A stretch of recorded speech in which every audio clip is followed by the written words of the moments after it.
out, and you have a friend. I won't be there until the end. And all you have to do is just open your heart and let him in. Oh, you should know you have a friend. Here we go. Christian and I think I met her. She used to always work at the the desk in Hubbard. No, it was Acres. She worked at the desk in Acres, and so I would walk by her all the time, and I would see her there, and I would just be like, "Hi," and she'd be like, "Hi," and then every time like I walked by, it would become something else. We'd say like, hey girl, what you doing, girl? I'm on my way to class. I'm so stressed out. You know, it would just be like the common like day-to-day stuff.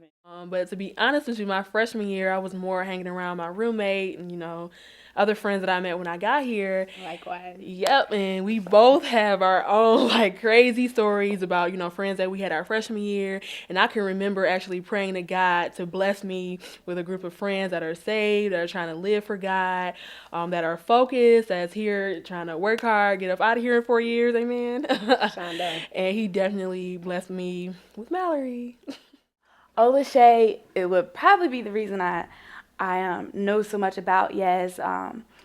Oluseyi was the one who emailed me consistently, even though I deleted them and I never really responded to any of them. It was her email that got me interested in YASC, and I'm really thankful that she never did stop emailing me, because I know that she probably thought that what's going to come out of this girl isn't going to ever write me back. But I'm glad that she never gave up. One day, Katrina had responded to an email through the YASC account, and it was actually in regards to Robert Johnson's seminar last semester, which was called Enduring the Trials. And she was just like, basically, I really want to come here. I know you've been always sending emails, but I finally have time to come. So I responded to her like, we would love to have you. Come on down. Olu's kind of like my big sister, I can always go to her for advice, and it seems like no matter what I'm really going through, she can see past all my smiles and my laughter and my joking around and everything, and she'll come up to me and just be like, are you okay? And I'll be like, oh my God, and just completely break down, because, it takes like a true friend to really see past everything, the mask, the facade that you put on, and just be like, something's not right, and Olu is that person. She can definitely see past the front that you put on. She came right in the nick of time. I mean, I couldn't have asked for better timing, only God knows, and so she came into my life for real, sophomore year, when I really, really needed her. And I was really going through a lot of things. She proved to be a true friend. And, they say, you think all these people are your friends. You think so many people are your friends. You go through friends. You go through people who you think are friends, and you learn as you get older. And she's just one person who, has consistently proved to be, a true friend to me. So I know that it'll last beyond, I'm being her wedding and back and forth, you know what I'm saying? This is my sister for life, you know what I'm saying?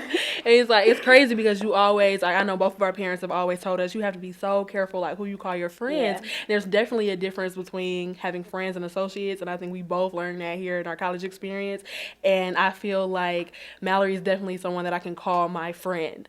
And I know, without a doubt, she's my friend. And you always find out, it's really true, through thick and thin, where you're going through things, who's there. And I can definitely say that I'm there for her when she needs me. She's here for me whenever I need her. And honest and safe. You know what I'm saying? Keeping it real, okay, no, you shouldn't be doing that. No, you shouldn't have said that, or whatever. We're both honest with each other. It may be brutal. We don't want to hear it, but it's the truth. And you don't run into too many people who are willing to just be honest with you and know that it's for your betterment and for your soul. You know what I'm saying? We're both there, spiritually, okay, well, if you do that, it's wrong. Mm-hmm. We look out for each other, on a spiritual level too. It's not just a normal friendship. Exactly. And because we're both, we have our temptation, we have our struggles, but at the end of the day, we're still I want my life to be pleasing to God. Mm-hmm.